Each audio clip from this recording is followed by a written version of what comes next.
back to day number 19. Read the Bible in a year. We're going to read Genesis chapter 22, 23, and 24.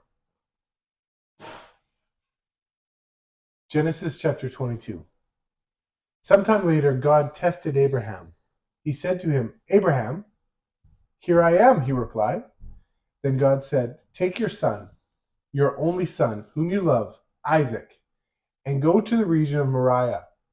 Sacrifice him there as a burnt offering on a mountain I will show you."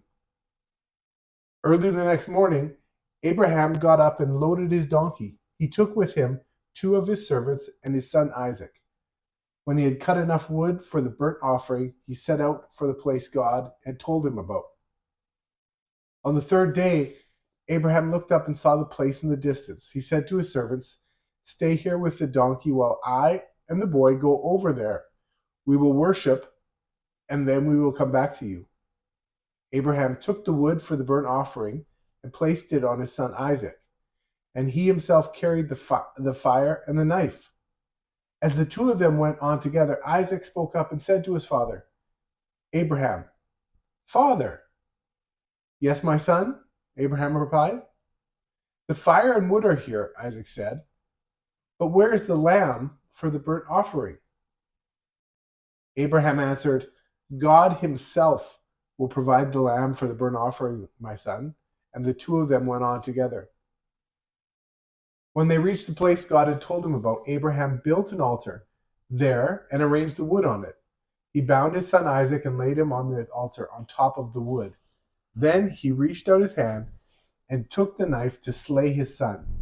But the angel of the Lord called out to him from heaven, "Abraham, Abraham." "Here I am," he replied. "Do not lay a hand on the boy," he said. "Do not do anything to him. Now I know that you fear God, because you have not withheld from me your son, your only son." Abraham looked up, and there in the thicket he saw a ram caught by its horns. He went over and took the ram and sacrificed it as a burnt offering instead of his son. So Abraham called that place, "The Lord will provide." And to this day it is said, "On the mountain of the Lord it will be provided." The angel of the Lord called to Abraham from heaven a second time and said, "I swear by myself, declares the Lord, that because you have done this and have not withheld your son, your only son, I will surely bless you and make your descendants as numerous as the stars in the sky and as the sand on the seashore. Your descendants will take possession of the cities of their enemies. And through your offspring, all nations on earth will be blessed, because you have obeyed me." Then Abraham returned to his servants, and they set off together for Beersheba. And Abraham stayed in Beersheba. Sometime later, Abraham was told, "Milcah is also a mother. She has borne sons to your brother Nahor. Uz, the firstborn, Buz, his brother, Kemuel, the father of Aram, Kesed, Hazo, Pildash, Jidlaph, and Bethuel. Bethuel became the father of Rebekah. Milcah bore these 8 sons to Abraham's brother Nahor, his concubine, whose name was Reumah.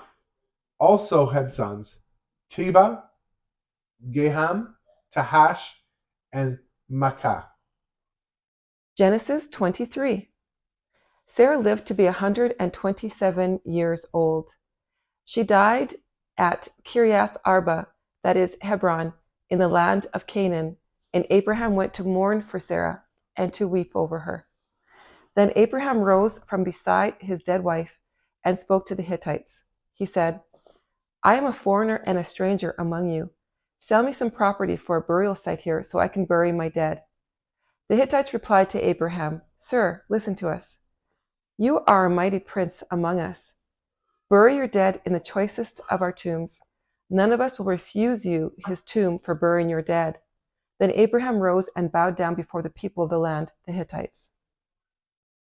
He said to them, "If you are willing to let me bury my dead, then listen to me and intercede with Ephron, son of Zohar, on my behalf, so he will sell me the cave of Machpelah, which belongs to him, and is at the end of his field. Ask him to sell it to me for the full price as a burial site among you." Ephron the Hittite was sitting among his people, and he replied to Abraham in the hearing of all the Hittites who had come to the gate of his city. "No, my lord," he said, "listen to me. I give you the field, and I give you the cave that is in it. I give it to you in the presence of my people. Bury your dead." Again, Abraham bowed down before the people of the land, and he said to Ephron in their hearing, "Listen to me. If you will, I will pay the price of the field. Accept it from me so I can bury my dead there." Ephron answered Abraham, "Listen to me, my lord. The land is worth 400 shekels of silver. But what is that between you and me? Bury your dead." Abraham agreed to Ephron's terms and weighed out for him the price he had named in the hearing of the Hittites, 400 shekels of silver, according to the weight current among the merchants. So Ephron's field in Machpelah near Mamre, both the field and the cave in it, and all the trees within the borders of the field, was deeded to Abraham as his property in the presence of all the Hittites who had come to the gate of the city. Afterward, Abraham buried his wife Sarah in the cave in the field of Machpelah near Mamre, which is at Hebron, in the land of Canaan. So the field and the cave in it were deeded to Abraham by the Hittites as a burial site. Genesis chapter 24. Abraham was now very old, and the Lord had blessed him in every way. He said to the senior servant in his household, the one in charge of all that he had, "Put your hand under my thigh. I want you to swear by the Lord, the God of heaven and the God of earth, that you will not get a wife for my son from the daughters of the Canaanites among whom I am living, but will go to my country and my own relatives and get a wife for my son Isaac." The servant asked him, "What if the woman is unwilling to come back with me to this land? Shall I then take your son back to the country you came from?" "Make sure that you do not take my son back there," Abraham said. "The Lord, the God of heaven, who brought me out of my father's household and my native land, and who spoke to me and promised me on oath, saying, 'To your offspring I will give this land,' he will send an angel before you so that you can get a wife for my son from there. If the woman is unwilling to come back with you, then you will be released from this oath of mine. Only do not take my son back there." So the servant put his hand under the thigh of his master, Abraham, and swore an oath to him concerning this matter. Then the servant left, taking with him 10 of his master's camels, loaded with all kinds of good things from his master. He set out for Aram Naharaim and made his way to the towns of Nahor. He had the camels kneel down near the well outside the town. It was toward evening, the time the women go out to draw water. Then he prayed, "Lord, God of my master Abraham, make me successful today, and show kindness to my master Abraham. See, I am standing beside this spring, and the daughters of the townspeople are coming out to draw water. May it be that when I say to a young woman, 'Please let down your jar that I may have a drink,' and she says, 'Drink, and I'll water your camels too,' let her be the one you have chosen for your servant Isaac. By this I will know that you have shown kindness to my master." Before he had finished praying, Rebekah came out with her jar on her shoulder. She was the daughter of Bethuel, son of Milcah, who was the wife of Abraham's brother Nahor. The woman was very beautiful, a virgin. No man had ever slept with her. She went down to the spring, filled her jar, and came up again. The servant hurried to meet her, and he said, "Please give me a little water from your jar." "Drink, my lord," she said, and quickly lowered the jar to her hands and gave him a drink. After she had given him a drink, she said, "I'll draw water for your camels too, until they have had enough to drink." So she quickly emptied her jar into the trough, ran back to the well to draw more water, and drew enough for all his camels. Without saying a word, the man watched her closely to learn whether or not the Lord had made his journey successful. When the camels had finished drinking, the man took out a gold nose ring weighing a bekah and 2 gold bracelets weighing 10 shekels. Then he asked, "Whose daughter are you? Please tell me. Is there room in your father's house for us to spend the night?" She answered him, "I am the daughter of Bethuel, the son that Milcah bore to Nahor." And she added, "We have plenty of straw and fodder, as well as room for you to spend the night." Then the man bowed down and worshipped the Lord, saying, "Praise be to the Lord, the God of my master Abraham, who has not abandoned his kindness and faithfulness to my master. As for me, the Lord has led me on the journey to the house of my master's relatives." The young woman ran and told her mother's household about these things. Now Rebekah had a brother named Laban, and he hurried out to the man at the spring. As soon as he had seen the nose ring and the bracelets on his sister's arms, and had heard Rebekah tell what the man had said to her, he went out to the man and found him standing by the camels near the spring. "Come, you who are blessed by the Lord," he said. "Why are you standing out here? I have prepared the house and a place for the camels." So the man went to the house, and the camels were unloaded. Straw and fodder were brought for the camels, and water for him and his men to wash their feet. Then food was set before him. But he said, "I will not eat until I have told you what I have to say." "Then tell us," Laban said. So he said, "I am Abraham's servant. The Lord has blessed my master abundantly, and he has become wealthy. He has given him sheep and cattle, silver and gold, male and female servants, and camels and donkeys. My master's wife Sarah has borne him a son in her old age, and he has given him everything he owns. And my master made me swear an oath and said, 'You must not get a wife for my son from the daughters of the Canaanites, in whose land I live, but go to my father's family and to my own clan and get a wife for my son.' Then I asked my master, 'What if the woman will not come back with me?' He replied, 'The Lord, before whom I have walked faithfully, will send his angel with you and make your journey a success, so that you can get a wife for my son from my own clan and from my father's family. You will be released from my oath if, when you go to my clan, they refuse to give her to you. Then you will be released from my oath.' When I came to the spring today, I said, 'Lord, God of my master Abraham, if you will, please grant success to the journey on which I have come. See, I am standing beside this spring.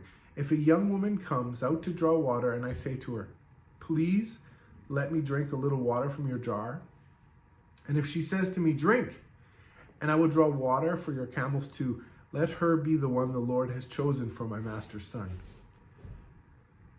Before I finished praying in my heart, Rebekah came out with her jar on her shoulder, and she went down to the spring and drew water. And I said to her, "Please give me a drink." She quickly lowered her jar from her shoulder and said, "Drink, and I'll water your camels too." So I drank, and she watered the camels also. I asked her, "Whose daughter are you?" She said, "The daughter of Bethuel, son of Nahor, whom Milcah bore to him." Then I put the ring in her nose and the bracelets on her arm, and I bowed down and worshipped the Lord. I praised the Lord, the God of my master Abraham, who had led me on the right road to get the granddaughter of my master's brother for his son. Now, if you will show kindness and faithfulness to my master, tell me, and if not, tell me, so I may know which way to turn." Laban and Bethuel answered, "This is from the Lord. We can say nothing to you one way or the other. Here is Rebekah. Take her and go, and let her become the wife of your master's son, as the Lord has directed." When Abraham's servant heard what they said, he bowed down to the ground before the Lord. Then the servant brought out gold and silver, jewelry and articles of clothing, and gave them to Rebekah. He also gave costly gifts to her brother and to her mother. Then he and the men who were with him ate and drank and spent the night there. When they got up the next morning, he said, "Send me on my way to my master." But her brother and mother replied, Well, let the young woman remain with us 10 days or so, then you may go. But he said to them, do not detain me. Now that the Lord has granted success to my journey, send me on my way so I may go to my master. Then they said, let's call the young woman to ask her about it. So they called Rebekah and asked her, will you go with this man? I will go, she said. So they sent their sister Rebekah on her way, along with her nurse and Abraham's servant and his men. And they blessed Rebekah and said to her, our sister, may you increase to thousands upon thousands. May your offspring possess the cities of their enemies. Then Rebekah and her attendants got ready and mounted the camels and went back with the man. So the servant took Rebekah and left. Now Isaac had come from Beer Lahai Roi, for he was living in the Negev. He went out to the field one evening to meditate, and as he looked up, he saw camels approaching. Rebekah also looked up and saw Isaac. She got down from her camel and asked the servant, who is that man in the field coming to meet us? He is my master, the servant answered. So she took her veil and covered herself. Then the servant told Isaac all he had done. Isaac brought her into the tent of his mother Sarah, and he married Rebekah. So she became his wife, and he loved her. And Isaac was comforted after his mother's death. Looking at Isaac and Abraham and specifically the faith of Abraham at this point, it's really interesting to see because Abraham said to Isaac, we're going to go up the mountain, we're going to do a sacrifice, and then we are going to come back down. So he already had figured out that there's just no way God was going to kill his son or that he'd bring him back to life. He just trusted that he was still going to have his son after the sacrifice. So he just knew that God would take care of him. And I think that's just really important because I'm just like, how can that happen? How could God ask him to do that? Well, at no point was God planning to sacrifice his son. Abraham didn't understand that. We can see now from the story that that wasn't going to happen, but at the time it wasn't clear to Abraham. He just trusted God. That when it comes down to it, God will never hurt our children. Sure. He's never going to just go and kill our children for no reason. Yeah, and I think we can't take this story as a one-off. Abraham had been and was in a relationship with God. And so he'd seen God work and he trusted God. And so when God, said, go sacrifice Isaac, he trusted that God was not going to allow Isaac to die. Because it had already promised that through Isaac, his offspring would be reckoned. So he had a relationship that was built on trust. And then we see Isaac, and history shows that there's 2 points of view on this. One is that he was between the age of 12 and 15, like a teenager.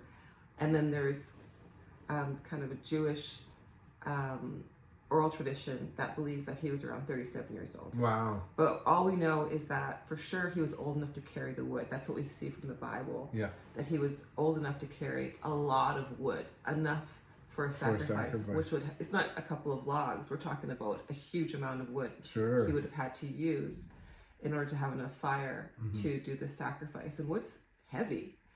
And the thing that's really amazing is that it was on Mount Moriah. Is it Moriah? Yeah, Mount Moriah. And that's the same stretch of mountains that Jesus was crucified on. I know, it's pretty crazy. And when you look at that... And not only Jesus' crucifixion, Solomon built the first temple on Mount Moriah. Okay, that's really crazy. And then when you think about Jesus, he was carrying the cross on his back, a big, huge piece of wood on his back, up the mountain to where he's being sacrificed. Yeah, it's like Isaac was almost the archetype of what Jesus would later do. And again, we're seeing God in his wisdom showing us in the future that he has plans that are long-term. And I think it happens just by chance. That there was a plan that he had in place, and basically it's looking like he was predicting And well, showing us now we can see that he was showing that Christ himself would be a sacrifice, but he would actually be sacrificed. And it's interesting because if you read this story as a one-off, people might think, well, that's not fair, God. You're so mean because you're asking Abraham to make this incredible sacrifice. But the sacrifice that he called Abraham to make, God himself was willing to make for each and every one of us through Jesus Christ as he sacrificed his only son. He was calling Abraham to follow the example that he was going to set for us. And here at this point, Abraham gives God a name. God has a lot of different names in the Bible given to him. And Abraham gave him this specific name. It's Jehovah Jireh, which means the Lord who provides. Yeah. And so it's showing us here that in this part of the Bible that we can trust God. It doesn't matter how crazy the ask is, that he's going to ask us and has asked us to do some pretty crazy things. Even in our life, we've done some pretty things that aren't going to harm people, but things that the world would say, that's pretty crazy, giving up all this money or different things in our life. Yeah. But it doesn't matter how wild it is of what he is asking, that he's going to provide for us. And it's true. Even in our own life, he's always provided. Yeah. We can trust God, but we first have to have that relationship with him to build the trust. And it's not just one snap of a finger and we're going to have trust. But if we're in a deep relationship over time, we build trust because we see God work in our lives. I think the other thing too is that it's always on our side to build that, right? Because God is always faithful. Yeah. So it's just us realizing that basically, just as we test different things out in our life, our faith basically, we grow more and more in our faith to know, okay, I can trust God. He helped me here in this situation. He'll help me in another situation as well. And if you look at it, it's interesting because the next chapter, Abraham's about to bury his wife, the love of his life, the woman who's been with him for so many years. And God provided again a place for burial in the land of the Canaanites. And he was talking to the Hittites, right, in the land of Canaan. Yeah. And I thought it was kind of funny, the sons of Nahar, Uz and Buzz. But I thought the thing that was really interesting was seeing how Abraham bowed down to the Hittites, and they recognized, but they said, you're like a prince among us, and so we're just going to give you this burial site. And he refused that. He didn't want anything to be given. He's like, no, I'm going to pay for this. Yeah. So he paid for the land, but the fact that he bowed down, and I believe he bowed down 2 times to them, it just shows something about Abraham, his humility, his towards, respect, and respect towards man. Yeah, no, it's pretty amazing. The following story, or the last story we looked at, the love story between Rebecca and Isaac, is amazing with the faith of Abraham's servant. He prayed a prayer that was a lot of hubris to make. He said a very specific prayer. I pray that when I ask for water, she doesn't only give me water, but just goes above and beyond. And I think it shows Rebecca's heart. She said, I'm not going to just give you water, sir. I'm going to feed your camels water too. And if I'm not mistaken, a camel drinks a lot of water. Yeah. I found it on, I think it was Wikipedia or AI, I'm not too sure, but that camels can drink up to 20 gallons of water, one camel. And I don't know how many camels were there. 10 camels. Okay, so, and she actually gave them all water. She made sure that she watered all the camels. It just, like you said, it shows the type of person that she was. But also, it shows the type of servant that Abraham had. Yeah. The person that he sent was a very honorable man. Yeah. He wanted somebody who was a servant, who was a caring person, who thought about other people, not just herself. So he was not just looking for a wife, but he added to that. He prayed specifically. It says he prayed in his heart. And while he was praying in his heart, so it means that our out loud prayers are heard, but our hearts our prayers that are in our heart as well are heard as too. So, yeah. And as he was praying that, here she comes, Rebecca, and she does exactly what he'd asked for. Yeah. And says exactly what he asked for in his prayer to God. So No, we can be very specific in our prayers and really look to God to answer those specific prayers. Yeah. when they're good and in line with what God would want. It's true. And I think really it comes down to the fact that there's no coincidences. God is working in every situation. He prayed a very specific prayer, and it was exactly answered like he prayed. That's amazing. So I think God is teaching us here, be specific in our prayers. Yeah. And care for people, not just for ourselves, but for other people. Sure. And then it finishes with a just amazing love story that we're going to read about later with Isaac and Rebecca. So very nice. Yeah. Thanks for joining us. Have a great day. We'll see you tomorrow.